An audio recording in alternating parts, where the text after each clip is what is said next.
of the bombings began to be compiled, with completion in 1977, and under both book and exhibition format. It was titled The Unforgettable Fire. 258, Life Among the Rubble in Hiroshima in March and April 1946. Film footage taken by Lieutenant Daniela McGovern, director, and Harriman Yora, cameraman, for a United States Strategic Bombing Survey project. The bombing amazed Otto Hahn and other German atomic scientists, whom the British held at Farm Hall in Operation Epsilon. Hahn stated that he had not believed an atomic weapon would be possible for another 20 years. Werner Heisenberg did not believe the news at first. Carl Friedrich von Weizsäcker said, "I think it's dreadful of the Americans to have done it. I think it is madness on their part." But Heisenberg replied, "One could equally well say that's the quickest way of ending the war." Hahn was grateful that the German project had not succeeded in developing such an inhumane weapon. Karl Wirtz observed that even if it had, we would have obliterated London but would still not have conquered the world, and then they would have dropped the Monas. 259. Hahn told the others, "Once I wanted to suggest that all uranium should be sunk to the bottom of the ocean." 259. The Vatican agreed. El Osservatore Romano expressed regret that the bomb's inventors did not destroy the weapon for the benefit of humanity. 260. Reverend Cuthbert Thickness, the Dean of St. Albans, prohibited using St. Albans Abbey for a Thanksgiving service for the war's end, calling the use of atomic weapons an act of wholesale, indiscriminate massacre. 261. Nonetheless, news of the atomic bombing was greeted enthusiastically in the U.S. A poll in Fortune magazine in late 1945 showed a significant minority of Americans, 23%, wishing that more atomic bombs could have been dropped on Japan. 262. 263. The initial positive response was supported by the imagery presented to the public, main live powerful images of the mushroom cloud. 262. During this time in America, it was a common practice for editors to keep graphic images of death out of films, magazines, and newspapers. 264. Post-attack casualties. Silent film footage taken in Hiroshima in March 1946 showing survivors with severe burns and keloid scars. Survivors were ascitostunned in the orientation they were in at the time of the flash, to document and convey the line-of-sight nature of flash burns, and to show that, much like a sunburn, thick clothing and fabric offered protection in many cases. These sometimes extensive burn scare contracture is not unusual, being common to all second and third degree burns when they cover a large area of skin. An estimated 90,000 to 140,000 people in Hiroshima, up to 39% of the population, and 60,000 to 80,000 people in Nagasaki, up to 32% of the population, died in 1945, 120. Though their number which died immediately as a result of exposure to the blast heat, or due to radiation, is unknown. One atomic bomb casualty commission report discusses 6,882 people examined in Hiroshima and 6,621 people examined in Nagasaki, who were largely within 2,000 meters, 6,600 feet, of the hypocenter, who suffered injuries from the blast and heat but died from complications frequently compounded by acute radiation syndrome, ARS, all within about 20 to 30 days. 265. 266. Many people not injured by the blast eventually died within that time frame as well after suffering from ARS. At the time, the doctors had no idea what the cause was and were unable to effectively treat the condition. 245. Midori Naka was the first death officially certified to be the result of radiation poisoning, or, as it was referred to by many, The atomic bomb disease. She was some 650 meters, 2,130 feet, from the hypocenter at Hiroshima and would die on the 24th of August, 1945 after traveling to Tokyo. It was unappreciated at the time, but the average radiation dose that would kill approximately 50% of adults, the LD50, was approximately halved. That is, smaller doses were made more lethal when the individual experienced concurrent blast or burn polytraumatic injuries. 267. Conventional skill injuries that cover a large area frequently result in bacterial infection. The risk of sepsis and death is increased when a usual and lethal radiation dose moderately suppresses the white blood cell count. 268. In the spring of 1948, the Atomic Bomb Casualty Commission, ABCC, was established in accordance with the presidential directive from Truman to the National Academy of Sciences National Research Council to conduct investigations of the late effects of radiation among the survivors in Hiroshima and Nagasaki. 269. In 1956, the ABCC published the effect of exposure to the atomic bombs on pregnancy termination in Hiroshima and Nagasaki. 270. The ABCC became the Radiation Effects Research Foundation, REF, on the 1st of April, 1975. A binational organization run by both the United States and Japan, the REF is still in operation today. 271. Cancer increases. Cancers do not immediately emerge after exposure to radiation. Instead, radiation-induced cancer has a minimum latency period of some 5 years and above, and leukemia some 2 years and above, peaking around 6 to 8 years later. 272. Jarrett Foley published the first major reports on the significant increased incidence of the latter among survivors.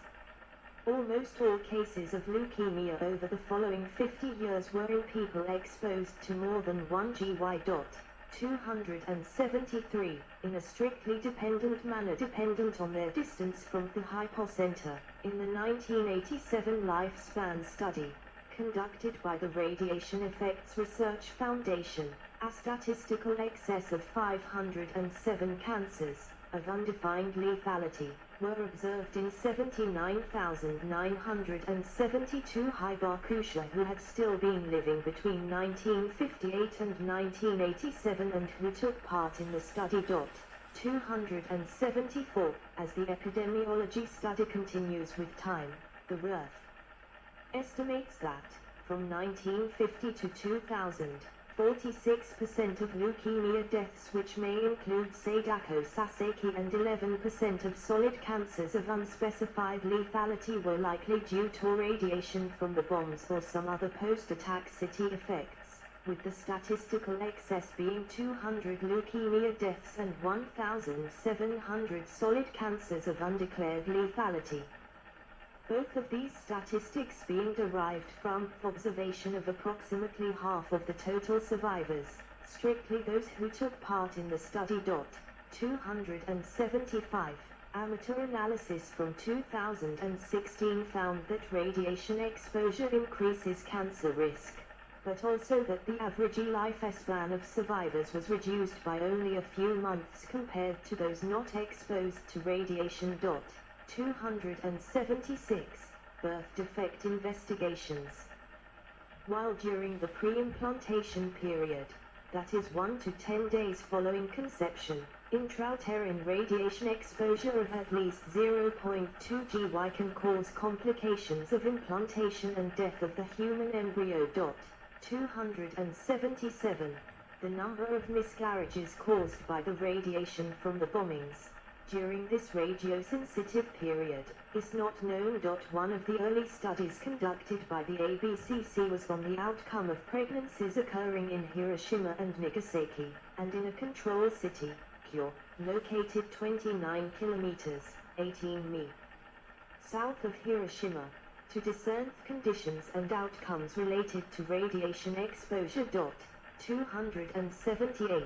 James V Neal led the study which found that the overall number of birth defects was not significantly higher among the children of survivors who were pregnant at the time of the bombings. 279. He also studied the longevity of the children who survived bombings of Hiroshima and Nagasaki, reporting that between 90 and 95% were still living 50 years later. 280. While the National Academy of Sciences raised the possibility that Neal's procedure did not filter the cure population for possible radiation exposure which could bias the results. 281. Overall, a statistically insignificant increase in birth defects occurred directly after the bombings of Nagasaki and Hiroshima. Both cities were taken as wholes, in terms of distance from the hypocenters. However, Neal and others noted that in approximately 50 humans who were of an early gestational age at the time of the bombing and who were all within about 1 kilometer, 0.62 mi, of the hypocenter, an increase in microencephaly and anencephaly was observed upon birth, with the incidence of these two particular malformations being nearly 3 times what was to be expected when compared to the control group in cure. 282. In 1985, Johns Hopkins University geneticist James F. Crow examined Neal's research and confirmed that the number of birth defects was not significantly higher in Hiroshima and Nagasaki. 283. Many members of ABCC and its successor Radiation Effects Research Foundation, REF, were still looking for possible birth defects among the survivors decades later, but found no evidence that they were significantly common among the survivors or inherited in the children of survivors. 280. 284. Investigations into brain development. Despite the small sample size of 1,600 to 1,800 persons who came forth as prenatally exposed at the time of bombings, that were both within a close proximity to the two hypocenters, to survive the in utero absorption of a substantial dose of radiation and then the malnourished post-attack environment, data from this cohort do support the increased risk of severe mental retardation, SMR, that was observed in some 30 individuals, with SMR being a common outcome of the aforementioned microencephaly. While a lack of statistical data, with just 30 individuals out of 1,800, prevents a definitive determination of a threshold point, the data collected suggests a threshold intrauterine or fetal dose for SMR, at the most radiosensitive period of cognitive development, when there is the largest number of undifferentiated neural cells, 8 to 15 weeks post-conception, to begin at a threshold dose of approximately 0.09 to 0.15 GY, with the risks linearly increasing to a 43% rate of SMR when exposed to a fetal dose of 1 GY at any point during these weeks of rapid neurogenesis. 285. 286. However, either side of this radiosensitive age, none of the prenatally exposed to the bombings at an age less than 8 weeks, that is prior to synaptogenesis or at a gestational age more than 26 weeks, were observed to be mentally retarded, with the condition therefore being isolated to those solely of 8-26 weeks of age and who absorbed more than approximately 0.09 to 0.15 GY of prompt radiation. 285. 287. Examination of the prenatally exposed in terms of IQ performance and school records determined the beginning of a statistically significant reduction in both, when exposed to greater than 0.1 to 0.5 grade during the same gestational period of 8-25 weeks. However, outside this period, at less than 8 weeks and greater than 26 after conception, there is no evidence of a radiation-related effect on scholastic performance. 285. The reporting of doses in terms of absorbed energy in units of grays and rads rather than the biologically significant, biologically weighted sievert in both the SMR and cognitive performance data is typical. 287. The reported threshold dose variance between the two cities is suggested to be a manifestation of the difference between X-ray and neutron absorption, with Little Boy emitting substantially more neutron flux, whereas the barytol that surrounded the core of Fat Man filtered or shifted the absorbed neutron radiation profile, so that the